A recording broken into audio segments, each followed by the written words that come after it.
vedeți că se ține un casting la HBO pentru un serial. Și toată lumea a zis, ok, super, mergeți acolo, am mers acolo și...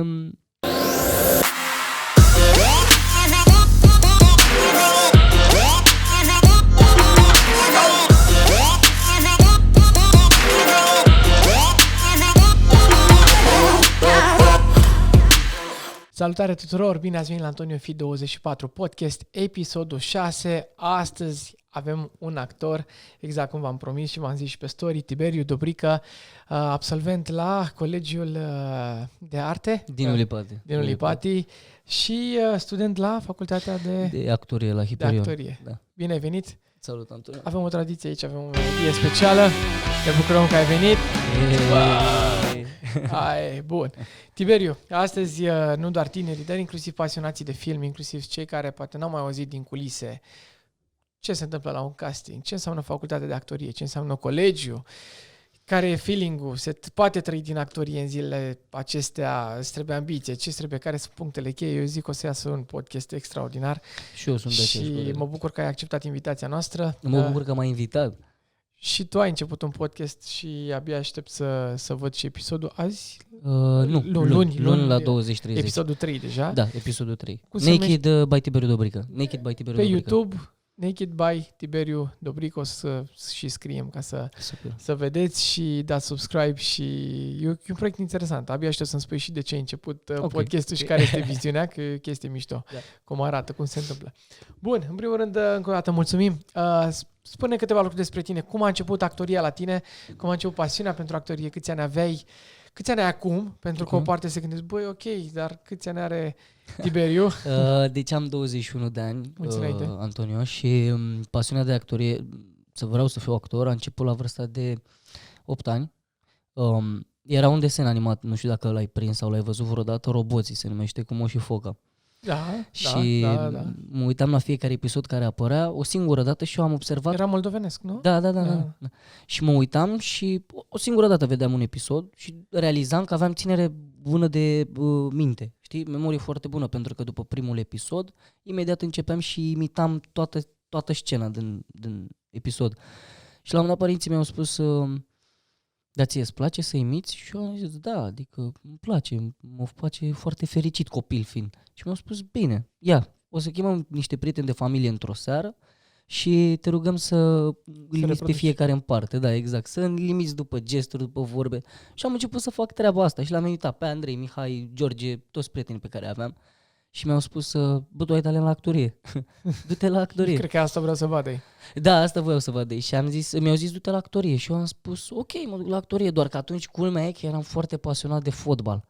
Făceam fotbal, făcusem școala de fotbal de la Bragadiru și după care m-am mutat la Clinceni, la liceul sportiv și făceam fotbal.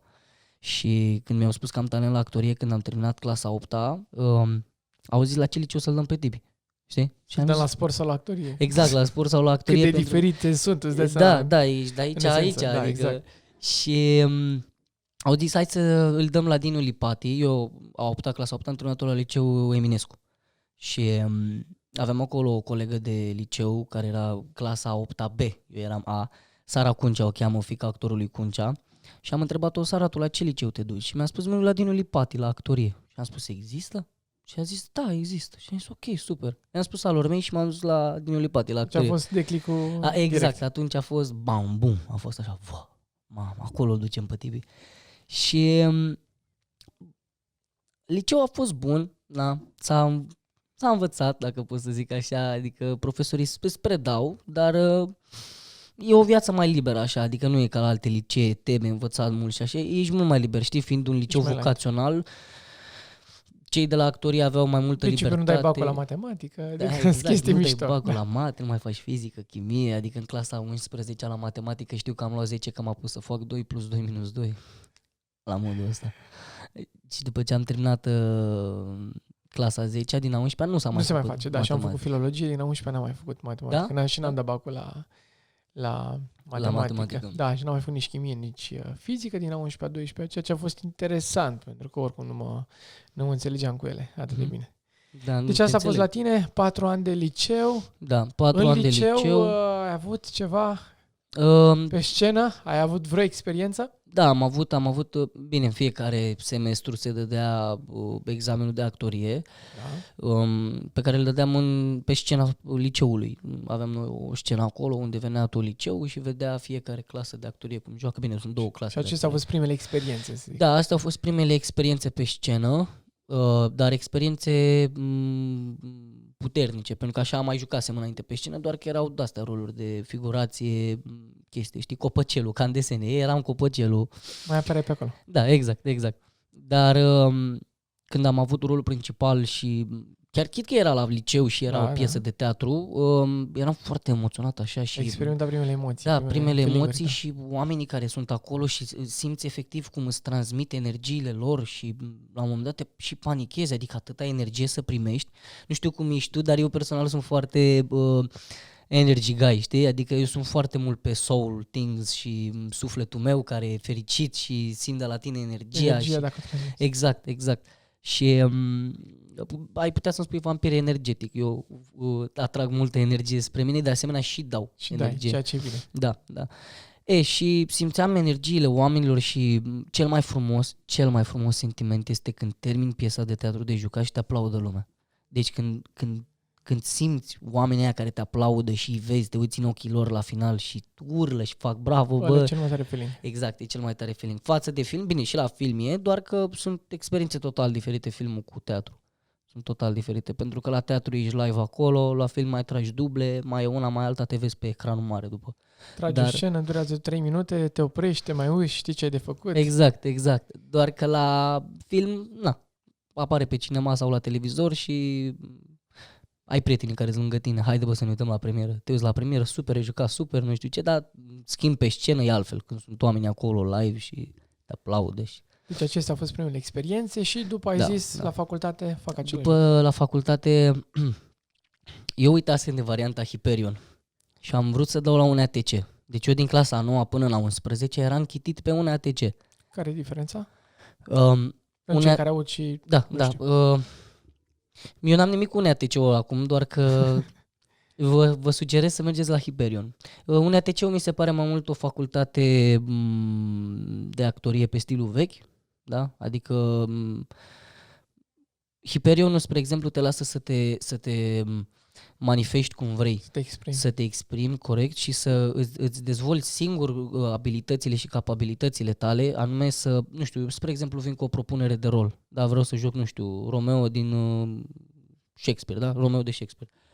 Și zice, ok, joacă Romeo, tu faci mișcarea scenică, tu interpretezi cum vrei, tu înveți ce bucată vrei. La un ATC, în schimb, am înțeles și știu că nu este așa. La un ATC, dacă vrei să spui vreau să propun rolul cu tare să-l joc, să-l interpretez, profesorul spune nu. Joci ce vreau eu, faci cum vreau eu. Ceea ce mi se pare un pic fucked up, pentru că te face să fii mai robot și nu e ok. Mai ales când vorbim de artă și creativitate, exact. Aici trebuie să dezvolți la maxim. Exact. În ce an ești acum? În anul 3 am licența anul ăsta, da. Anul ăsta ai licența. Da. Mă gândesc că licența ține tot de ce trebuie să faci, un scenariu? Trebuie să îmi aleg rolul pe care să-l joc dintr-o piesă de teatru și de acolo să fac un eseu de minim 30 de pagini în care să explic rolul, teoriile pe care le pun în practică pentru rolul respectiv și despre istoria teatrului, știi? Foarte tare. De când a pornit. Dacă e dramaturgie, să vorbesc despre dramaturgie, dacă e comedie, să vorbesc despre comedie. Ce experiențe ai avut în teatru? Ai avut genul ăsta de experiență sau te-ai dus direct în film? Pentru că primul tău film, tu ai jucat într-un film HBO, adică și când am citit pe Wikipedia am zis, băi, prea tare, prima ta experiență să fie un film produs de HBO, adică e ceva, e o chestie tare. Și eu am rămas așa când am primit propunerea pentru rolul HBO, ca să înțelegi cum s-a întâmplat. Eram la dirigenție cu diriginta care e Anca Iliese, actriță, și ne-a spus, colegii, copii, vedeți că se ține un casting la HBO pentru un serial. Și toată lumea a zis, ok, super, mergeți acolo, am mers acolo și am ajuns. De unde ești? De la Dinu Lipati. Am înțeles, super, haide să dai proba. Am dat proba și au trecut, cred că vreo 3 luni, cam așa, și după 3 luni am primit răspunsul, mai vin încă o dată la probe. Și zic eu, de ce încă o dată? Zic, nu l-am luat sau nu sunteți siguri? Și au spus, ba da, ai trecut prima probă, acum sunt mai multe probe. Și am dat toate probele și într-un final m-au sunat de dimineață, știu că eu dormeam, eram foarte panicat, pentru că am uitat să zic, prima experiență cu castingul de film a fost în clasa a 9-a, când m-am dus și am dat un casting pentru un film, A doua șansă se numește, și am așteptat 6 luni să primesc un răspuns dacă am luat sau nu rolul și după 6 luni m-au sunat și mi-au spus, Tibi, nu e vorba că nu ești tu talentat sau nu ești bun, doar că băiatul celălalt se potrivește mai bine pe rol fizic și cu ceilalți actori, deci îmi pare rău, nu ai luat. Și eram la modul, mamă, ce vrăjeală. Dar după care chiar am realizat că contează foarte mult chimia dintre personaje și, adică, spre exemplu, n-am putea să juc. În clasa 9 era entuziasmat. Exact, 14 ani, vreau să fac. Exact. Și când am fost respins atunci, după 6 luni de așteptare, eu îți dai seama, eram cu sufletul la gură în fiecare zi. Când mi-au spus că n-am luat, m-am demoralizat total și am zis că eu nu mai vreau actorie. Și toată lumea, inclusiv familia, m-a susținut și mi-a spus, nu, ține-te de treaba asta, mergi înainte, în viață trebuie să înveți să și pierzi, știi? Și să înveți din chestia asta. Oricum e o chestie mișto pe care o spui, pentru că majoritatea în viață avem câte o experiență de genul ăsta și în mod special când suntem mici. Iubim ceva, avem o pasiune, avem acel feeling, avem prima dezamăgire, nu merge, nu se leagă, renunț. Exact. Și într-o relație, să știi că sunt tineri în clasa a 8-a sau a 9-a care își invită colega în oraș, colega zice nu și după aia până la 25 de ani nu mai invită nicio fată în oraș. Da. Și au chiar impresia că le plac băieții din cauza asta. Da, exact. Ceea ce nu e adevărat, știi? Exact, da. În cel mai din cazuri. Deci tu ai trecut peste, familia a avut un rol important? Da, a avut un rol important. M-a susținut întotdeauna din spate, mi-a spus poți, haide, doar că pentru mine niciodată familia, adică și familia și prietenii mi se par un rol foarte important în viața fiecărui om. Pentru că știi, un sprijin de la familie și un alt fel de sprijin de la prieteni și un alt fel de sprijin de la iubita sau iubitul tău. Da? Absolut. Dar în viața asta am realizat că până la urmă tu ești singur pe pielea ta și ești singur, ești pe cont propriu, deci trebuie cumva să reziști singur. Indiferent cine zice și ce îți zice, tu trebuie să fii acolo. Cum a fost pentru Valea Mută când ai început? Câți ani aveai când ai jucat pentru 16 ani. 16 ani. Și ai jucat într-un episod, în mai multe? Care a fost structura? Structura e un serial de 4, o mini-serie de fapt de 4 episoade, un sezon 4 episoade și e făcut după un serial norvegian, Eyewitness. Da. Iar eu am jucat rolul lui Leodor, care e un rol inventat de români. Adică de producția HBO România. Pentru că în Eyewitness nu exista rolul la Leodor, exista doar rolul celor 2 homosexuali care văd secvența cu împușcatul. Că a fost secvența așa, 2 băieți care sunt homosexuali intră într-o cabană, acolo fac dragoste și noaptea aud 2 împușcături, se uită pe geam și acolo 3 bărbați au împușcat 2 alți bărbați. Și ei au văzut lumina aprinsă acolo la cabană. Practic eu eram aici și cabana e acolo, știi? Și după ce te-am împușcat pe tine, văd o lumină Și ai zis, hop, e cineva acolo. Da, și ăla a fugit după ei să-i găsească, ăștia au fugit prin pădure și practic băieții care au fost împușcați erau frații mei. Înțeleg. Da. Și după care mafioții au venit după mine, m-au bătut, m-au luat la întrebări, m-a luat Jartea, așa îl cheamă, Jartea, șeful mafioților și actor foarte super, foarte bun din toate punctele de vedere, Ovidiu Niculescu îl cheamă. Țin minte că am avut secvența la subsol când mi-am luat bătaie de la el. Eu atunci aveam, deci eu acum am 1,75 m, vreo 70 de kg. Atunci aveam 1,64 m, 55 de kg. Și ăsta, Ovidiu Niculescu, are cred că 1,90 m, 110 kg pe acolo și am avut o secvență la subsol în care mi-am luat bătaie de la el. Știi, șeful mafioților îmi dă bătaie. Doamne, și când l-am văzut după fiecare dublă, după ce se punea stop, mamă, urla pe acolo. De ce mi-a dat mie Dumnezeu rol de bătăuș, de mafiot să-l bat pe copilul ăsta? Că mie nu-mi place, eu nu suport rolurile astea. Și am rămas așa, adică wow, cât de bine joacă omul ăsta rol de mafiot și să mă bată. Dar lui nu-i place. Dar lui nu-i place, adică wow, știi, adică de ce? Eu în locul lui eram, mamă, să-i dau bătaie, aici nemân să iasă bine filmarea. Da. Foarte tare. Deci asta a fost prima experiență. Da, asta a fost prima experiență foarte frumoasă, unde știi că e chestia aia, actoria se fură.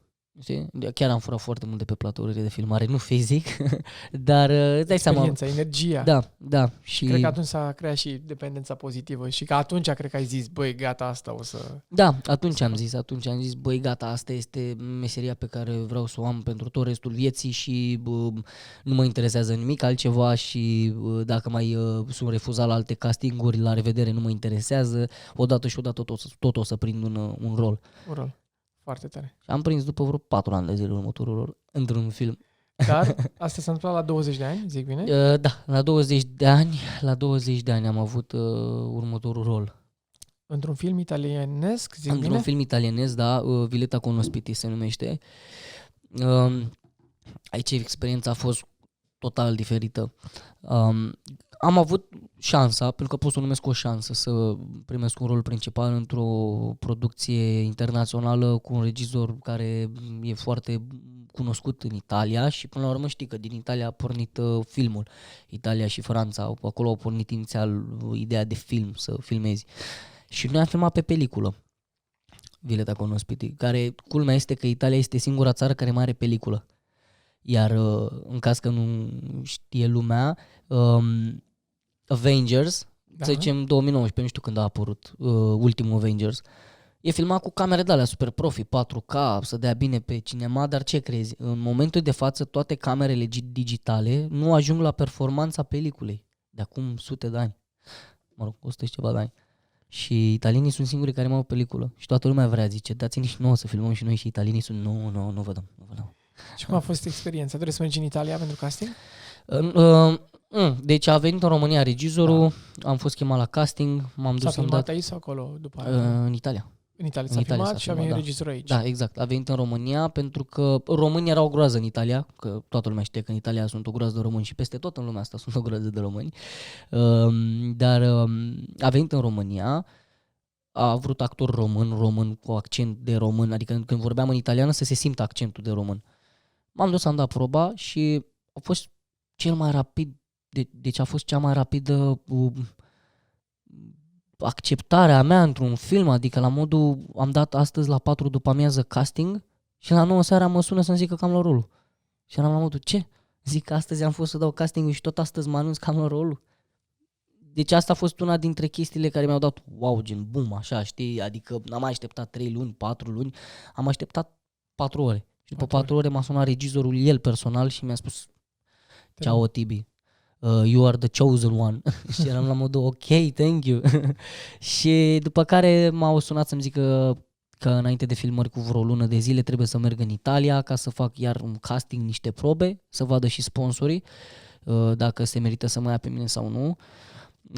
Și după care am plecat înapoi acasă, am stat vreo 2 zile, am avut totul plătit de către ei, bilet de avion, tot. Și după care, după vreo încă 3 săptămâni, o lună, au zis, haide că începem filmările, m-am dus în Italia, am stat acolo, cred că vreo 2 luni, cam așa. 2 luni, foarte mișto. Da, deci a fost o experiență unică, pentru că 2 luni ai fost singur, într-o altă țară, pentru prima oară și cu munca. Și cu munca, cu filmul, la 20 de ani.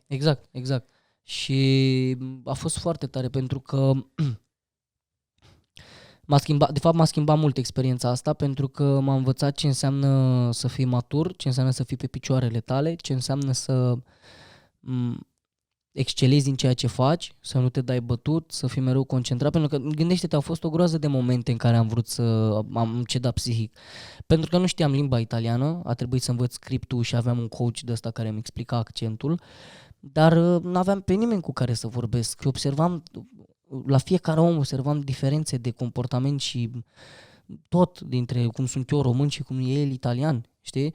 Dar de altfel niște oameni foarte plăcuți, foarte calzi, dar a fost o experiență care m-a schimbat foarte mult, m-a maturizat, pot să zic, foarte mult și rolul în sine. Și ce rol ai avut? Deci am avut rolul lui Adrian, care e un puști care vine cu mama lui din România. Mama mea din film a fost Cristina Flutur, care a luat premiul Cannes în filmul După dealul lui Mungiu. Inclusiv asta e o experiență. Da, inclusiv asta a fost o experiență și că am uitat să zic, când am dat probele la Villetta con Ospiti, femeia care a dat proba cu mine, cu care am avut dialogul de replici, era chiar Cristina Flutur. Și când am aflat chestia asta după vreo săptămână, 2, cam așa, am zis, wow, nu pot să cred, era mindfuck.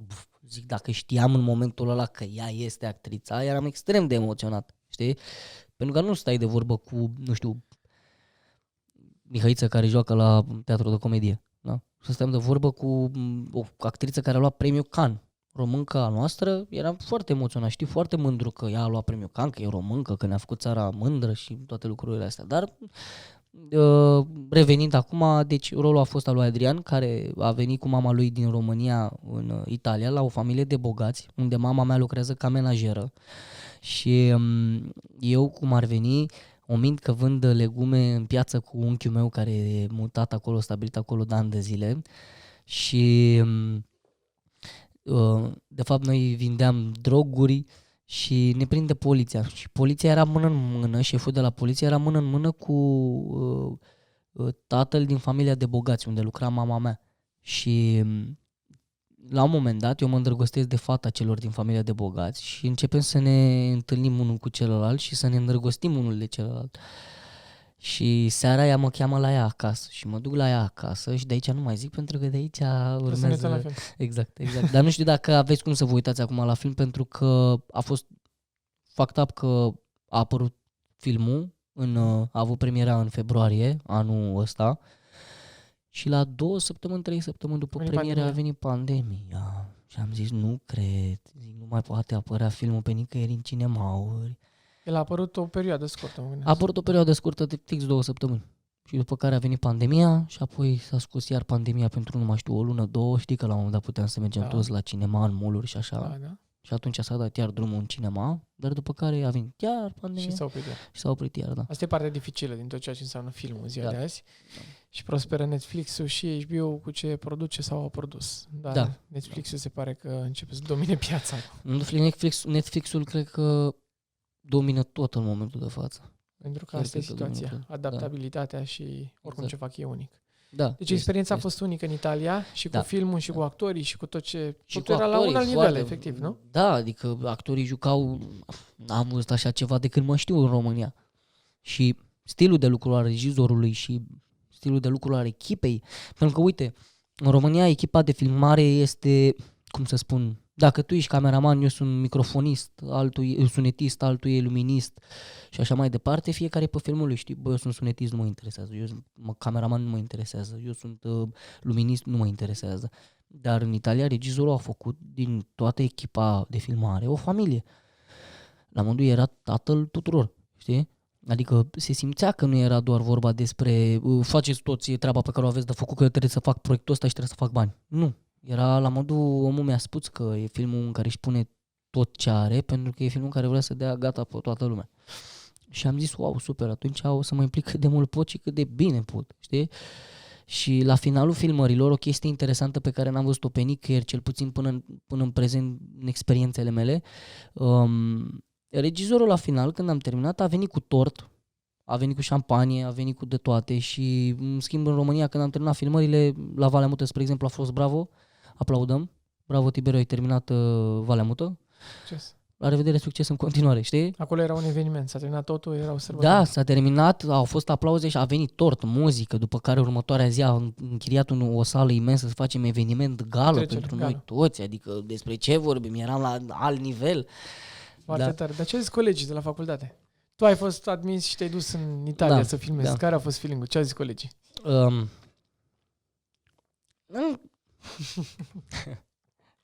A fost m-au felicitat, mi-au zis bravo, succes în continuare, dar din partea unora au mai apărut mici invidii, știi? Dar, adică, e o fată acolo care e un pic cam invidioasă pe toată lumea și zice, cum se numea Tiberiu filmul ăla în care joci tu? Vileta Con, cum era?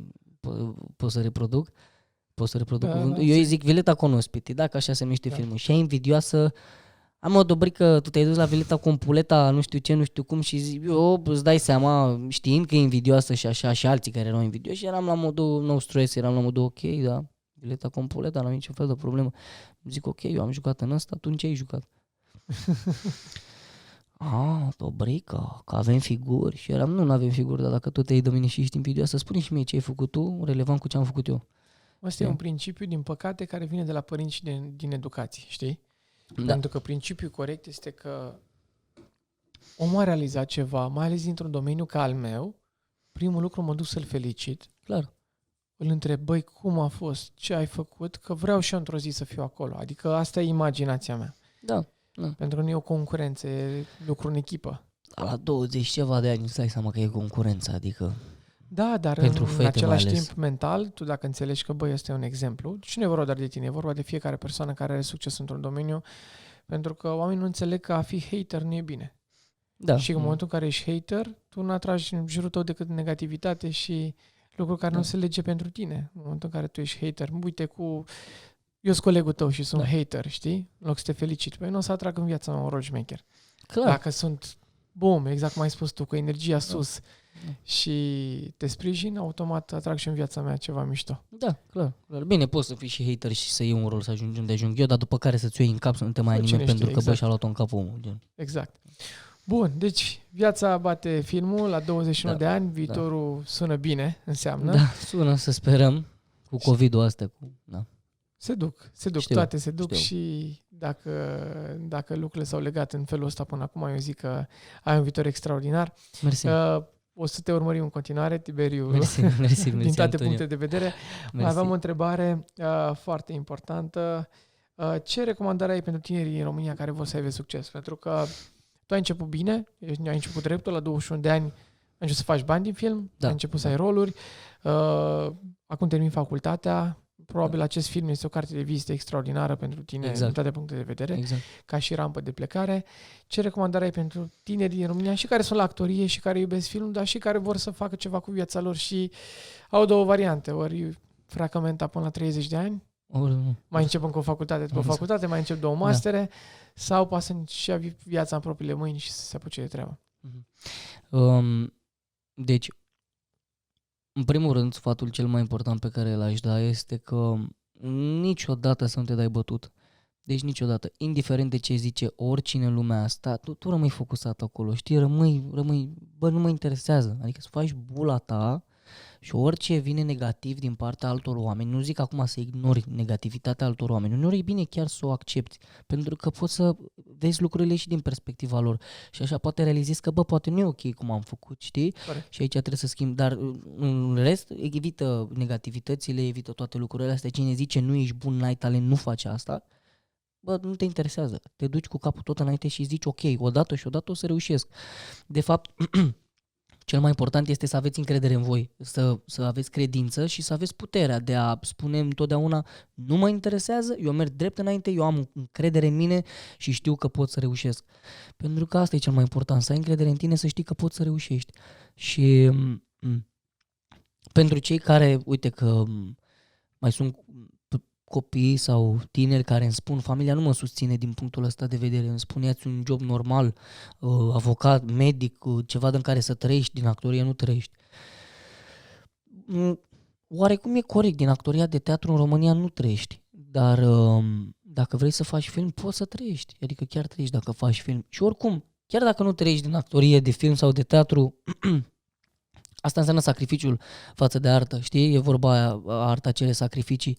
Dacă faci asta din pasiune, cine vrea să facă din pasiune poate să o facă întotdeauna și să iasă foarte bine. Dar să nu te dai bătut niciodată, să nu fii demoralizat și întotdeauna să ai încredere în tine, știi? Asta mi se pare mie cel mai important și pentru toată lumea de altfel, să aibă încredere în ei. Pentru că dacă tu ești încrederea ta în tine este stâlpul ăsta și e de fier, să zic. Deci ăsta e stâlpul de fier, da? Nimic nu ți-l dărâmă. Exact. Tot ce se lovește, el nu ți-l dărâmă. Rămâne acolo, drept neclintit. Și asta înseamnă un scop bine definit, un plan de acțiune după. Da. Și exact cum spuneai, te dă cineva înapoi, tu stai acolo, rămâi acolo. Exact. Oricum, tu ai realizat încă de la 8 ani că menirea ta e să fii actor. Da. Și dacă asta, până la urmă, s-a dus ca lumea în mintea ta și să-i dea seama că acestea sunt valorile tale, să mergi înainte, să oferi oamenilor entertainment și tot ceea ce înseamnă. Exact. Pentru că asta îmi place mie să fac, îmi place să ajut oamenii, îmi place să le dau un vibe bun, îmi place întotdeauna să îi fac să înțeleagă oarecum altfel lucrurile, că nu mai știu unde să se ducă sau unde să privească sau cum să analizeze și îmi place întotdeauna să ajut să zic, păi uite, analizează așa sau fii happy sau nu mai pune atât la suflet sau stay strong, știi? Foarte exact, speaker motivațional, cum de altfel și tu cred că ești uneori, nu? Exact. Da, pentru că știu că am avut niște discuții cu tine mai de mult acum 2 luni și mi-ai dat niște sfaturi care chiar m-au îmbărbătat așa. Mă bucur. Da. Oricum, dacă la 21 de ani ești în acest nivel de experiență, viitorul sună bine. Felicitări pentru că ai avut curaj să mergi mai departe și n-ai renunțat într-o perioadă în care cineva poate să spună, băi, până la urmă, care e faza? L-au refuzat pentru un rol când erai în clasa 9, dar acel lucru poate o să te ducă în punctul în care o să ieși tu primii la Cannes, poate o să ajungi la Hollywood într-o zi. Mi-aș dori, îți dai seama, acolo. Să veni și pe Netflix, am văzut și pe HBO. Da. Dragilor, episodul 6 cu Tiberiu Dobrică, ne bucurăm foarte mult, îți mulțumim pentru că ai acceptat invitația, o experiență unică pentru noi, pentru că ești primul actor, al doilea actor, Radu Constantin din serialul DM și producătorul serialului DM și Școala Invers. Și ești al doilea. Bun, super, dragilor, mulțumim foarte mult, ne vedem data viitoare.